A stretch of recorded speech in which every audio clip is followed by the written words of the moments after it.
Bonjour, je m'appelle Jonathan Michaud, je suis pompier pour la Ville de Montréal depuis presque 11 ans, à la caserne 49.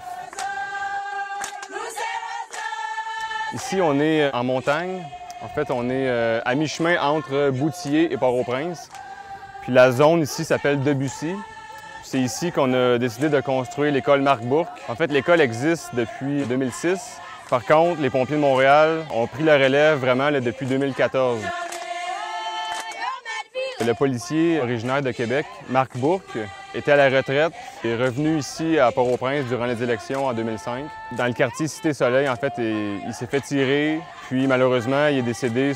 Puis à ce moment-là, les policiers québécois qui étaient en mission ici ont décidé de ramasser des sous puis de venir construire un bâtiment ici.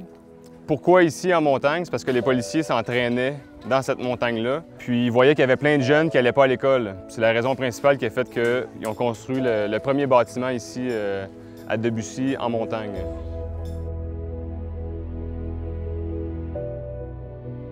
En 2017, c'est notre 4e mission.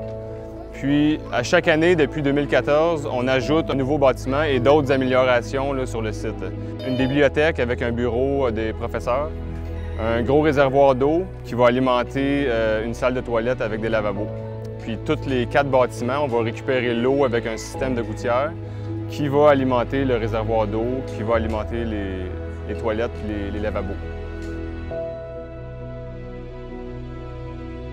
En voyant le nombre d'élèves qu'il y avait pour le petit bâtiment, je me disais que ça n'avait aucun sens de suivre des cours dans des conditions comme ça. C'est là que j'ai eu l'idée. J'ai envoyé un communiqué dans toutes les casernes de l'île de Montréal, les 68 casernes, cherchant des pompiers qui voulaient venir avec moi ici, ramasser des fonds puis venir construire. Au début, c'était juste un bâtiment de plus. La popularité de la mission a fait que ça a grossi, puis on a fait les travaux nous-mêmes en collaboration avec les ouvriers haïtiens.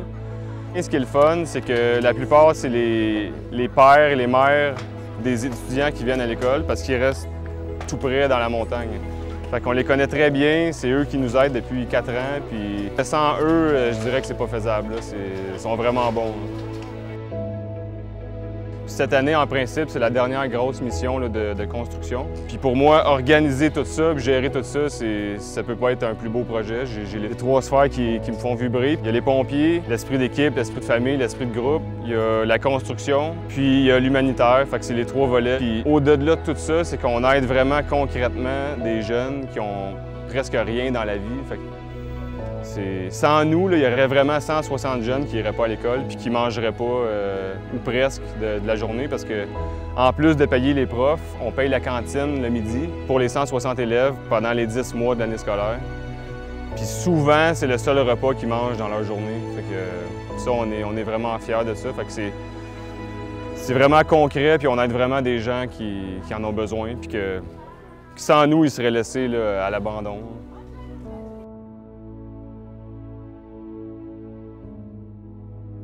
Par l'intermédiaire de l'ami d'un pompier, on m'a mis en contact avec la Fondation, avec François Gérin-Lajoie. Puis j'aimerais ça assurer un suivi là, à moyen et long terme pour faire survivre l'école, en fait, payer les profs puis la cantine. Fait que j'essayais de trouver un moyen de financer ça. Je savais que la Fondation œuvrait déjà en Haïti auprès de différentes écoles. Fait que le lien était comme facile à faire vu déjà la mission de la Fondation.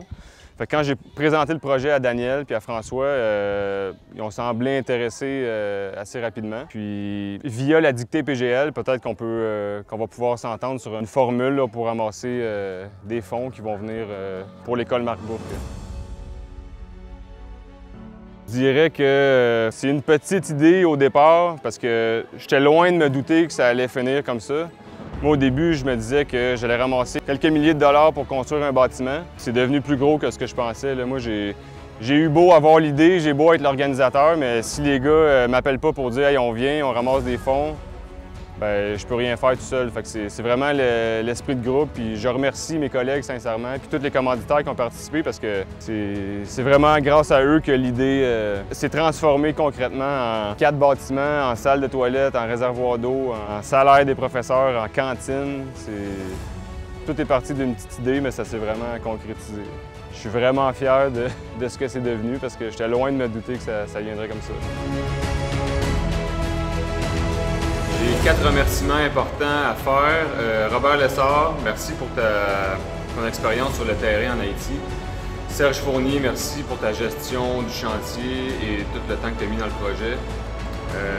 Fénol Lamotte, merci pour ton expertise en Haïti pour tout ce qui est construction. Et Claire Dita Cassamajor, Claire, un grand merci pour tout ton dévouement depuis 2009 pour l'école Marc Bourque.